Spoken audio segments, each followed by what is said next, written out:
আপনি আমাদের 35% tax tariff আরোপ করেছে আমেরিকা, যে ট্রেড ব্যালেন্স করার জন্য। বাংলাদেশ 25টা বোয়িং বিমান কিনবে, ভালো কথা, এত বোয়িং বিমান আমরা রাখবো, কিন্তু আপনি যুদ্ধ বিমান কিনেন না কেন?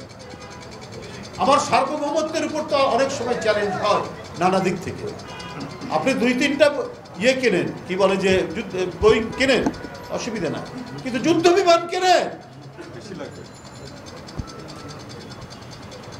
যত বেশি পারা যায় কেনেন। ট্রেড ব্যালেন্স করতে হলে এইভাবে কেনেন। আপনি আপনার সামরিক সরঞ্জাম বৃদ্ধি করুন এবং সামরিক বাহিনী, সে স্থল হোক, নৌ হোক, বিমান হোক, তিনটাই আমাদের শক্তিশালী করতে হবে। এর জন্য প্রয়োজনীয় পদক্ষেপ গ্রহণ করুন। আমরা একটা শক্তিশালী জাতি হতে চাই, আমরা নতজানু জাতি হতে চাই না। আপনার বাংলাভাষী মুসলমান, তার পরিচয় মুসলমান, কিন্তু সে বাঙালি।